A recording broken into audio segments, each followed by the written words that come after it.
So hello traders. 90% लोग funded account fail कर देते हैं, जिसका रीज़न स्ट्रेटेजी तो बिल्कुल ही नहीं होता, रिस्क मैनेजमेंट और डिसिप्लिन होता है। अगर तुम 5 के 10 के फंडेड अकाउंट पास करना चाहते हो बिना ओवरलोड और बिना अकाउंट ब्रीच किए, तो मैं आज आपको एग्जैक्ट रोड मैप बताऊंगा जिसे तुम फॉलो करके फंडेड अकाउंट चैलेंज पास कर सकते हो बिल्कुल ही ईजिली। सबसे बड़ा मिस्टेक क्या होता है? लोग सोचते हैं कि 5 के 10 के जैसे अकाउंट में वो इजीली 8 से 10% का रिटर्न निकाल लेंगे। इसी मेंटेलिटी के साथ वो बड़े बड़े लॉट के साथ ट्रेड करते हैं और अपना डेली ड्रॉ डाउन हिट करके अपना अकाउंट ब्रीच कर देते हैं। तो अब इसका सॉल्यूशन क्या है? Step first, risk management. हमें पर ट्रेड में 0.5 से 1% का रिस्क रखना है।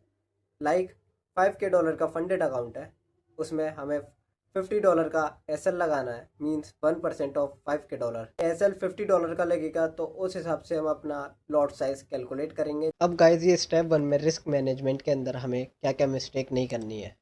फर्स्ट, हमें ओवरलॉट नहीं करना। एसएल लग रहा है $5 से $50 का एसएल है, हमें उस हिसाब से अपना लॉट साइज कैलकुलेट करना है। सेकेंड, आपको रिवेंज ट्रेडिंग नहीं करनी। रिवेंज ट्रेडिंग मीन्स अगर आपका पहला ट्रेड लॉस में गया, उसके बाद आप सोचोगे सेकंड ट्रेड भी ले लेते हैं, थोड़ा प्रॉफिट में आ जाएंगे ब्रेक इवन तक, तो आपने दोबारा लिया, फिर वो दोबारा लॉस हो गया। अब आप बड़े लॉट से दोबारा आओगे, बोलोगे अब मैं बड़ा लॉट लगाता हूँ, फिर मेरा पूरा अमाउंट ब्रेक इवन पे आ जाएगा, फिर आप लॉस में आ जाओगे, ऐसे आपका डेली ड्रॉ डाउन हिट हो जाएगा। इसलिए आपको रिवेंज ट्रेडिंग नहीं करना है। ये 90% ट्रेडर्स यही गलती करते हैं। अब एसएल रिमूव नहीं करना, आपको एसएल स्ट्रिक्टली फॉलो करना है। आप सोचो अबे यार छोड़ यार, एसएल के लगा के क्या फ़ायदा होगा, भी वैसे भी मेरे को पता है टीपी हिट होगा।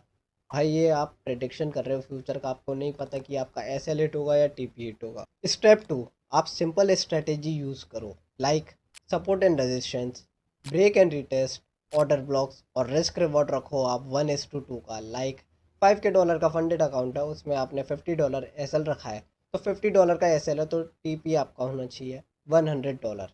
ठीक, जिससे आपका अगर आप 7 ट्रेड करते हो, उसमें से अगर आपने 5 विन भी करी, तो आपका फंडेड अकाउंट पास हो जाएगा। एक इम्पॉर्टेंट बात, मैं फंडेड अकाउंट मैनेज करता हूँ लिमिटेड लोगों के, जो बिगनर्स होते हैं, जिनको हेल्प चाहिए होती है।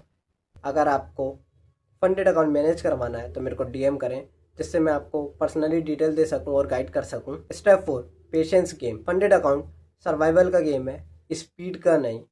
आपको इसमें सर्वाइव करना पड़ेगा।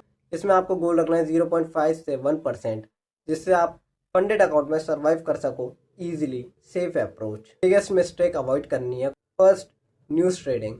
न्यूज़ ट्रेडिंग आपको नहीं करना भाई। गलती से अगर तुम्हारे अगेंस्ट में न्यूज़ में कैंडल बन गई, तो तुम्हारा इतना गंदा स्लिपेज लगेगा ना, फंडेड फर्म तुम्हारे लगा देगा, तुम्हारा अकाउंट ही चले जाएगा। Second, over confidence.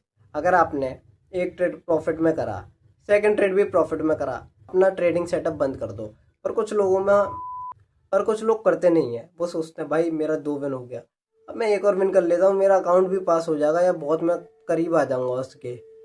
तो भाई वो उधर तक आने के लिए अपना अकाउंट में ऐसे लगा देते हैं बड़े बड़े, स्टॉप लॉस हिट हो जाते हैं।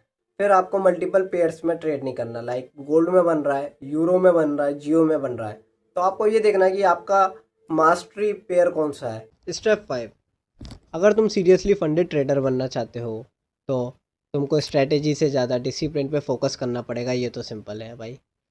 ठीक, कमेंट करो तुम फंडेड अकाउंट ट्राई करना चाहते हो या ऑलरेडी ट्राई कर चुके हो, जिससे मुझे पता चले कि तुम किस स्टेज पे हो।